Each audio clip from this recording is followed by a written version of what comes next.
Hello, in this video I'm going to make a bot and I'm going to make an image bot. I'm very excited about this project because it pulls together a whole lot of different things. I am going to use processing to generate an image.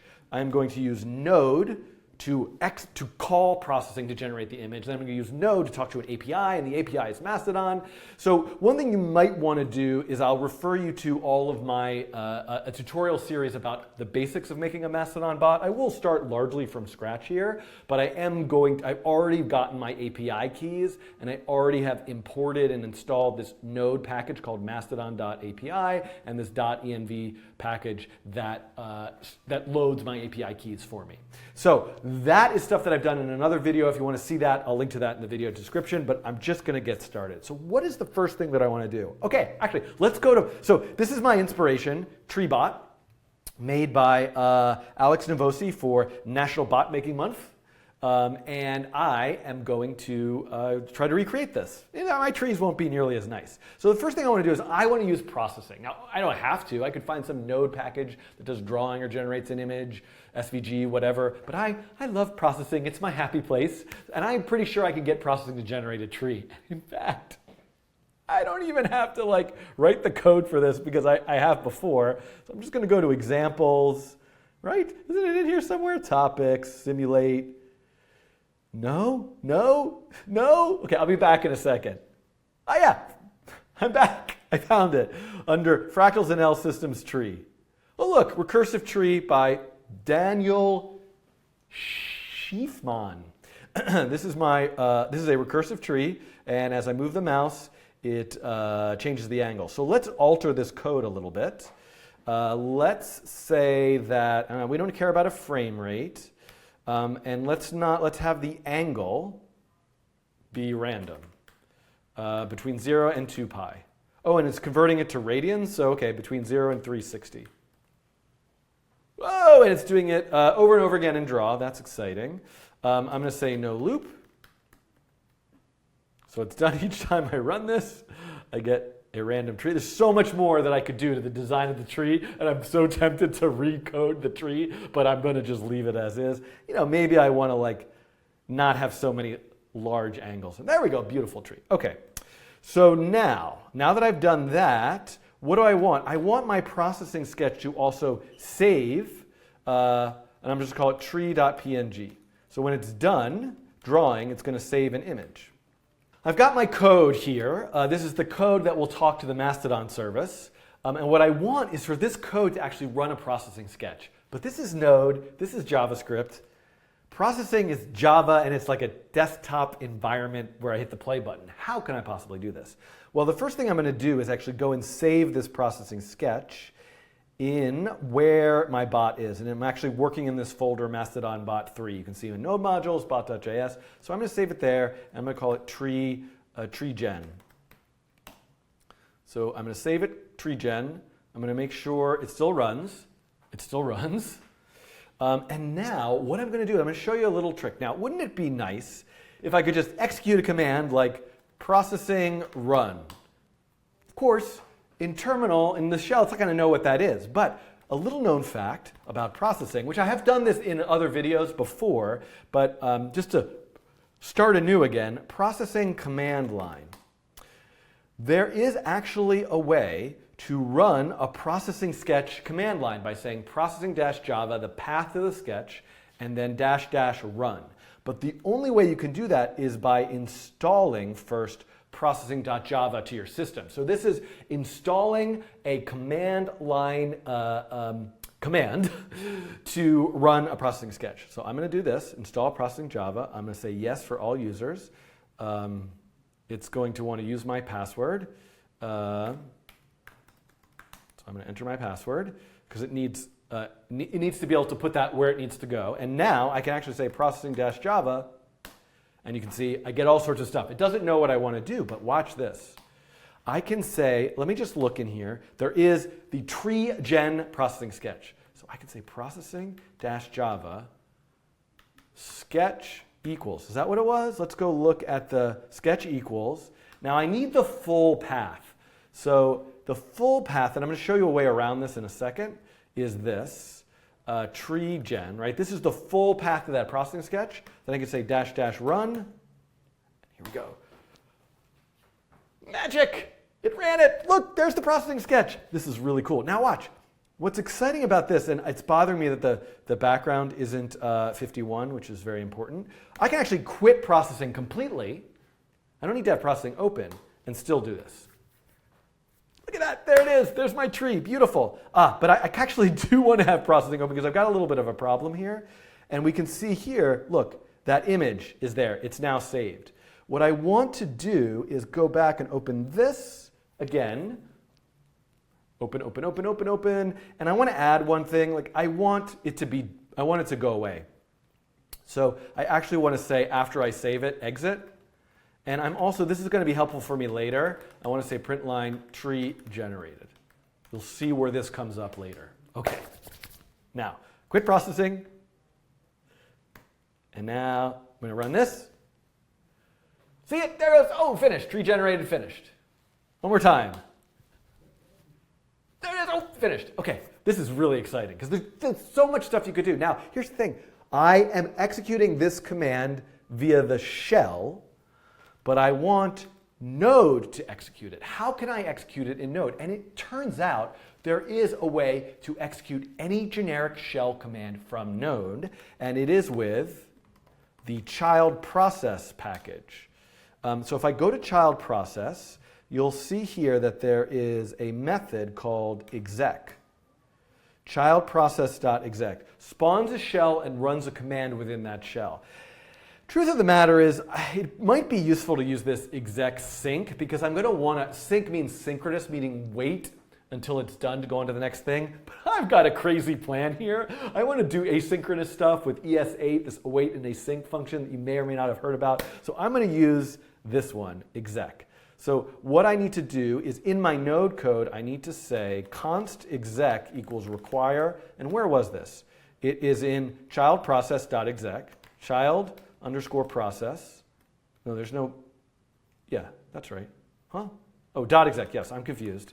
So this is me requiring the child process package, and I don't have to npm install this. You'll notice that I'm on the node.js documentation page. I'm not in some separate third-party npm package. This is built into Node, but just like file system is, but I've got to say that I want to use it. So require child process, and all I want is that exec function.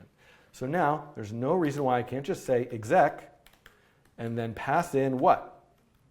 Exactly this. Oh, let me make, this is so unwieldy. So a nice little trick that I can do is I can actually always get the current path, right? If I want to get the current path, I just type pwd, print working directory. Well, guess what? I can actually have pwd executed within this command by using these backticks. I'm pretty sure this is how I do it. So now I'm saying run, and I think I don't actually even need this first slash, right? Run sketch equals print working directory, then tree gen run. Let's see if this works. There it is, done. Okay. So now, so great. So I can grab this. This is my command.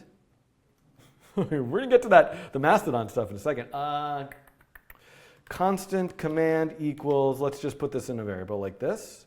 Then I can say exec command, and then that's going to have a callback. Oh, I don't want the, let me just run this. Let's just run this. Let's see what happens.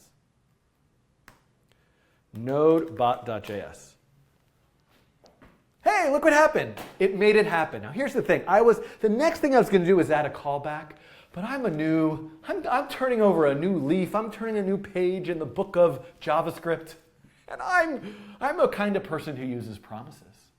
And I'm not only a kind of person who uses promises, I even use the async and await keyword to really make my life full of just ease. It's not full of ease, but I'm doing my best. So what does that mean? The thing is, this particular Node package, childprocess.exec, and I have a feeling if I bother to look at the chat, which I'm going to open up for a second, someone's going to tell me I could just use something else now that natively supports promises. Oh, but I'm being told that node.js has underscore directory name. So there are other ways, people are telling me other ways I could get the directory name. But what I'm going to do is I'm going to promisify which is a word apparently, promisify. I'm going to, look at this. I must have Googled this another time, unless it's just very common, by using the node package util. So node package util, if I go look at util, and I actually just want to be here, there is a promisify, util.promisify. So what I can actually do is I can say const util equals require util, and then I can say util.promisify. What a weird word. I don't know, what happens if I promisify myself? This. So now this require child process exec function no longer uses a callback, now it uses a promise. And what does that mean? That means I can say dot then, and whatever the response is, I can console log that response. And then I can also catch any error, and I can console.error that error. Now, this might be, and this there's no semicolon there, there's a semicolon there. This might look completely insane to you if you haven't seen promises used before in JavaScript. It's very similar to a callback, but instead of saying a callback, I basically have this callback that happens in .then. I'm also using the arrow syntax. The arrow syntax is a nice way of sort of shorthanding this. I'm getting the response as the argument to the callback, and I'm console logging it. So if you want to know more about those things, I have a whole playlist about promises and a video about the arrow function that you could go and look at. But this is the basic idea. This is a little bit of an advanced video here, or not advanced, but just I'm using kind of modern JavaScript stuff, if you consider like 3 years ago modern. Okay, so now I've got this exec function. So let's actually run this one more time and see. It should do exactly the same thing, but look at this. That response has standard out, standard error. So in other words, standard out is what? That's the thing that I closed my processing sketch. I guess I should have left it open. The processing sketch has a print line in it. So I can read whatever that print line is. So I can actually get more information from processing if I want. For example, I could get the angle. Actually, this is great. Let's add a little feature to this. This will be fun. Because why not make this video longer than it already is? Where am I? Desktop, Mastodon, Mastodon bot 3, tree gen. So what I'm going to do here, look at this. This is great. Let's leave this open because maybe I'm going to want to do more stuff with it. I am going to, let's just make the angle between 0 and 90. That's what it says in the comments. And then I'm also going to say print line, and I'm just going to say angle. Or was it angle? Theta, whatever, A. I'll just keep the A. And I'm going to say floor A. So just get the or int A. I'm just going to convert it to an integer. So watch. So now, when I do this in Node, I'm going to say console.log response.standard out. So I don't need to see that whole object. I just want to see the stuff that came out of processing. Let's run it one more time. And you can see that was the angle 42. Ooh, spooky. Spooky 42, beating of life. Okay, so great. So here's the thing. I want to, once I have that image, I want to post that image to Mastodon. Isn't this all about Mastodon? I've loaded up and connected to Mastodon through this like bot. If you don't know what Mastodon is, did I say this already? I've got a whole set of videos describing that. I mean, you can go back and look. But I want to somehow post it to this particular bot, the coding train bot. Okay. So now, in order to do that, I need to look up the functions in the Mastodon API. So I'm using this Mastodon API node package. And if I go here, I can look and see that it has Mastodon get, Mastodon post. So this is what I want, Mastodon post. Here's the thing. I didn't realize this when I made my other videos about Mastodon, because it says path, parameters, and callback.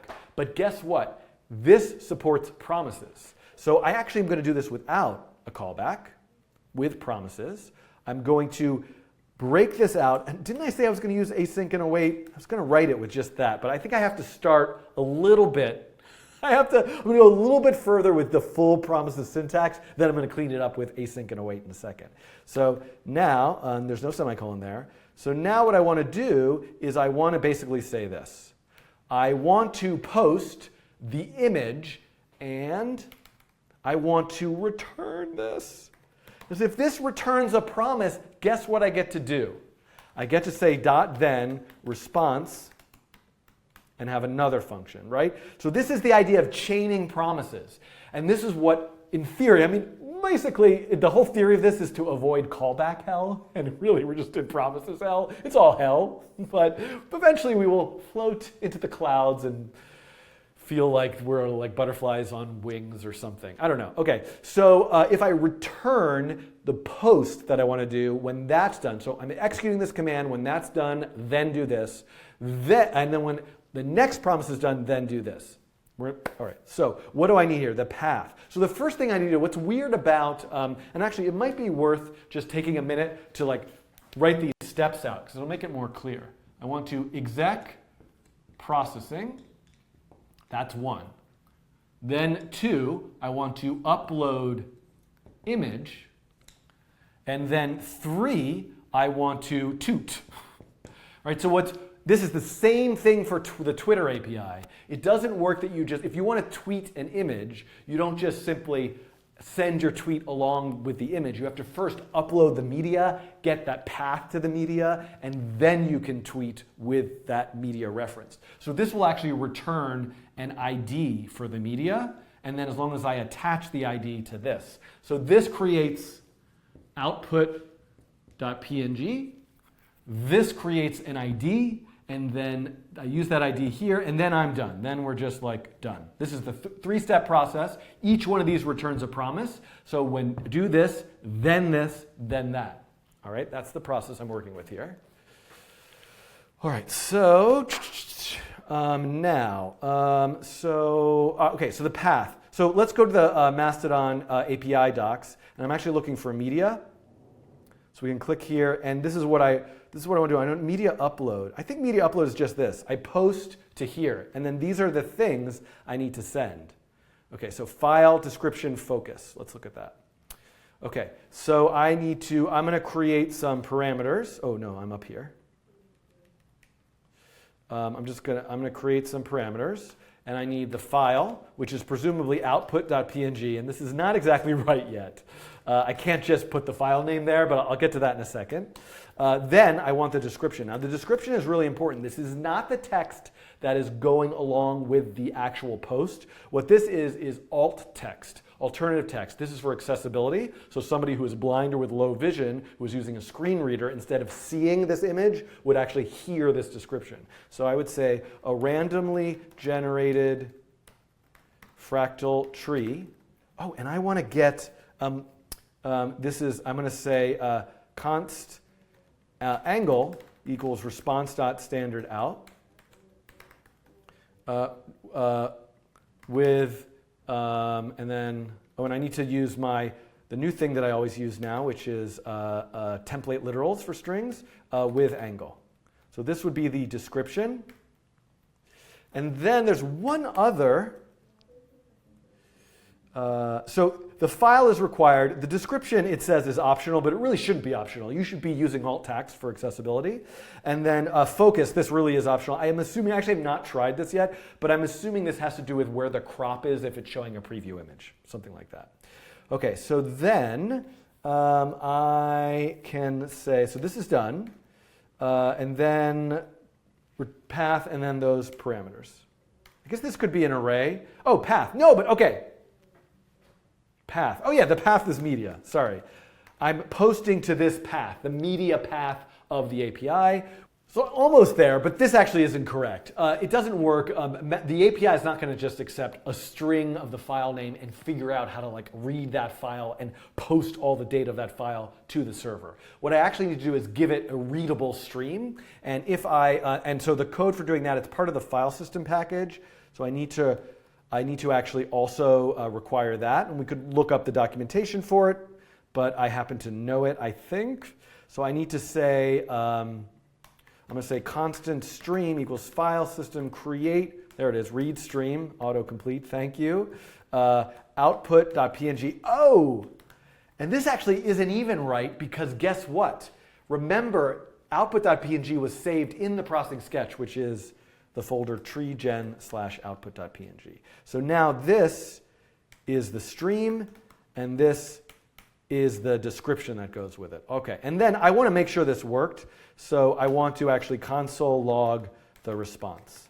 So now, in theory, I have the code all the way for executing processing, uploading the image. I need to, when I get the response, I need to get the ID, and then I go and actually just post the status. Okay, here we go. Let's try this.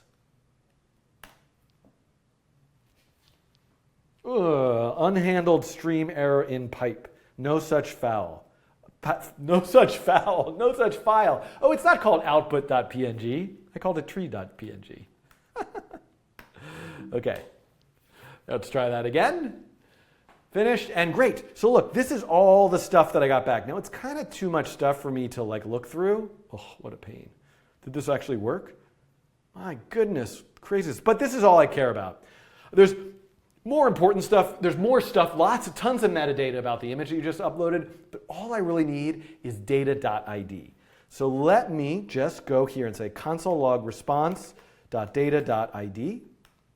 And I've apologies to the bots.in.space for overloading your server, and you can see there's the ID. Now, the next step would be to use this ID, and then actually in this response, right? I execute the command, I upload the image, and then I should be saying return m.post again, and I'm going to the path I'm going to is statuses. So this is what I should be doing, but I can't resist. Do you see how this is? I mean, it's great. It's kind of nice.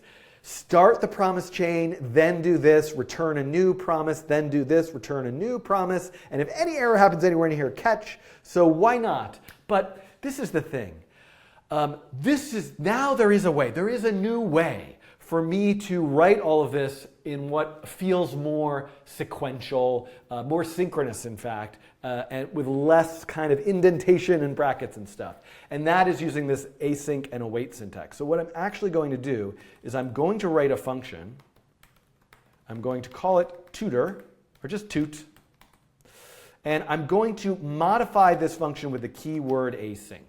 This means this is an asynchronous function. This is indicating to JavaScript, this is a feature of ES8, a new feature of JavaScript, that's indicating that this function will be handled asynchronously and always, always, always return a promise. And it will basically automatically return that promise. So we'll look at that later, how it does that.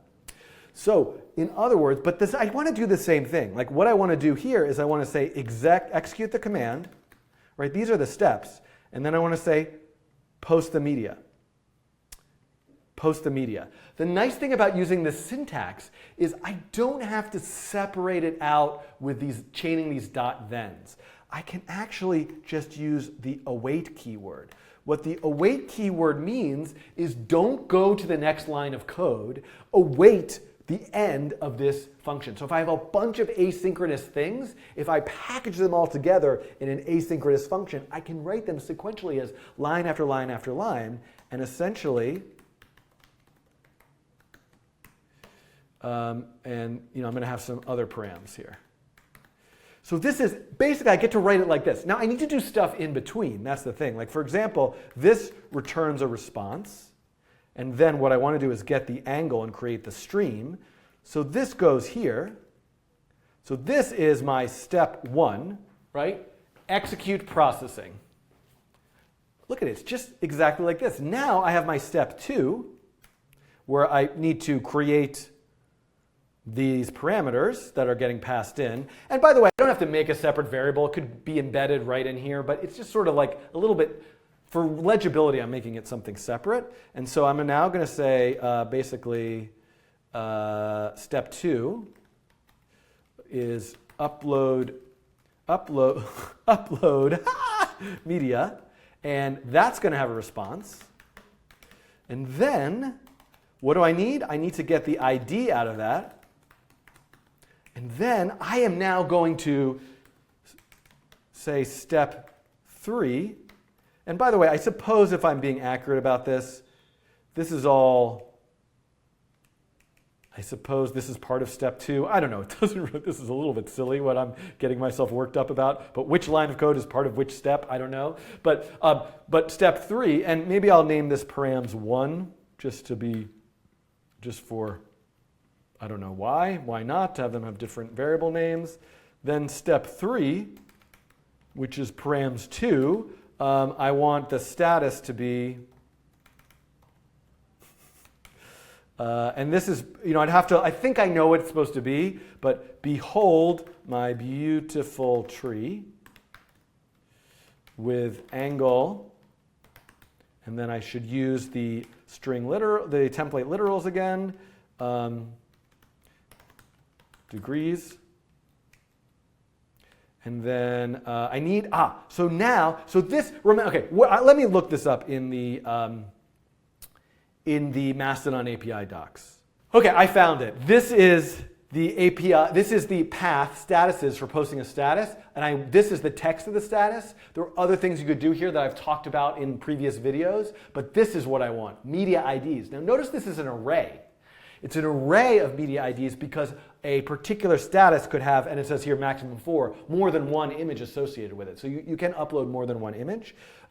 So that might be an exercise that you try to do after this video. But basically, now I can say, comma, media underscore IDs, and I just have that one ID. So I just I can make an array and put it there.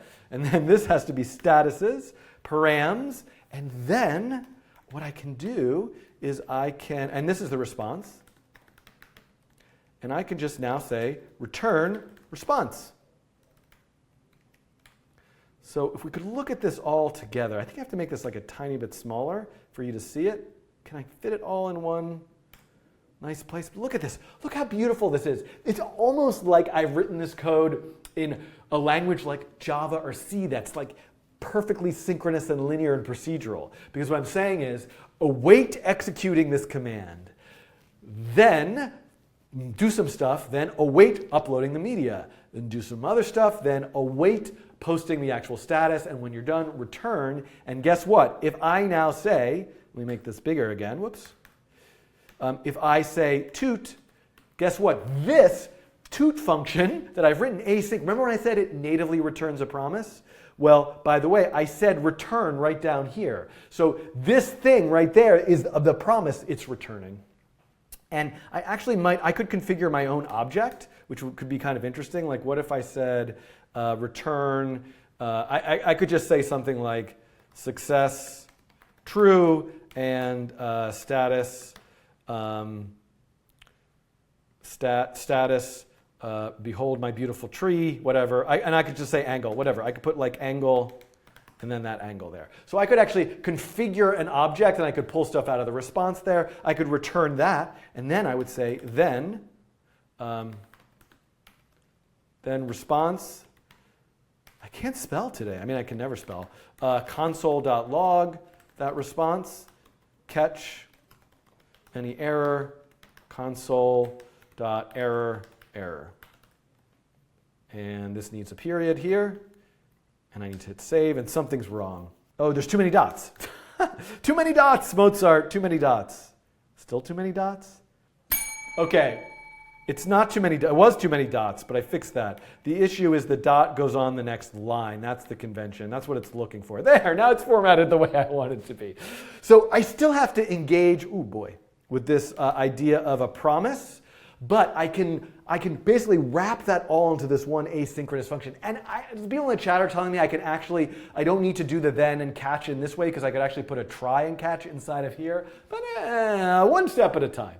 I think I might be done. All right, let's see. Let's see what happens. Okay, no, response, await. Oh, so I have also reused, so I should call this response 1. Response 2, maybe there's a more thoughtful way of doing this. Response 3, I mean, I didn't actually use the response, but whatever. And there we go, start the bot, make the image, the angle 72, finished, params is not defined. Oh, I was so close. I was so close. Params 1, params 2 here. And I think params 1 there. All right.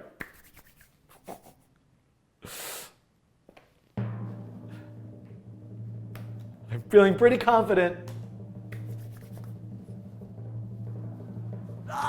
Success! Angle is 56/finished. That's a little weird, but let's see here. Let's go to the bot. Look, behold my beautiful tree with angle 56 finished degrees. Okay, so there's a little bit of awkwardness there in that the standard out is just always giving me the word finished. So because I would like this to work without that, I guess what I'm going to have to do is that just something that happens like with processing Java? Because I didn't write finished anywhere in here, right? That's not a print line I put in here. So I think what I could do is when that comes, the standard out comes, I could say response. I mean, I could just do a substring. I could do a regular expression. There's so many things. So many things I could do. Why don't I split it?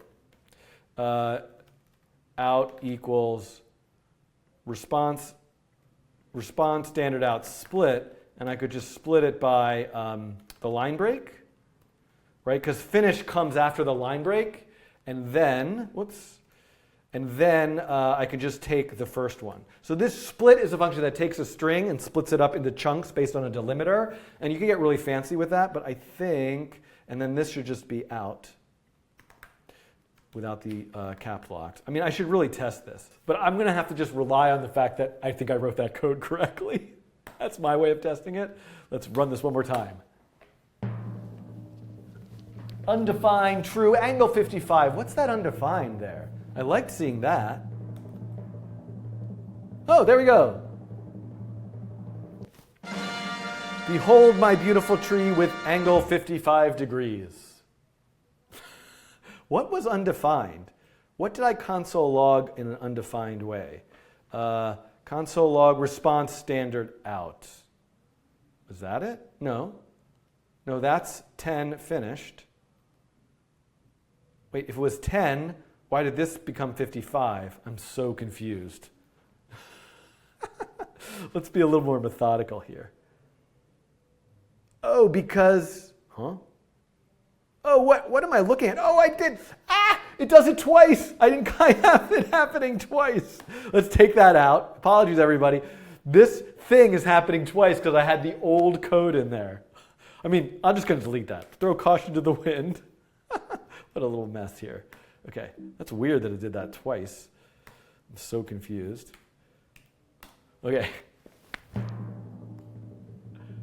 Angle 74, it just did it once.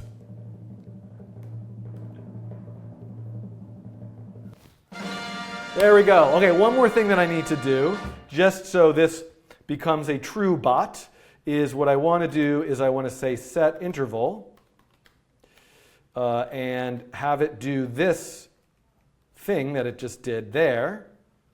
Every, well, let's have it do it every 10 seconds right now. I don't want it to do it every 10 seconds, but just to, what's wrong here?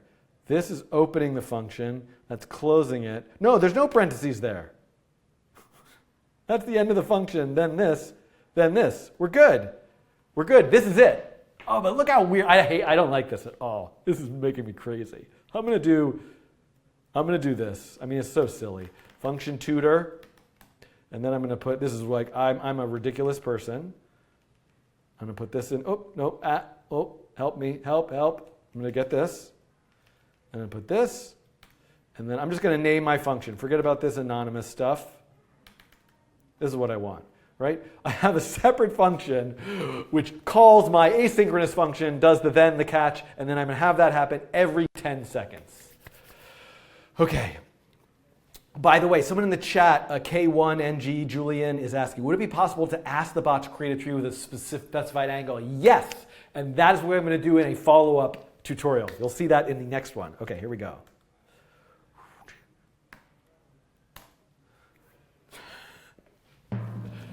And we have a tree.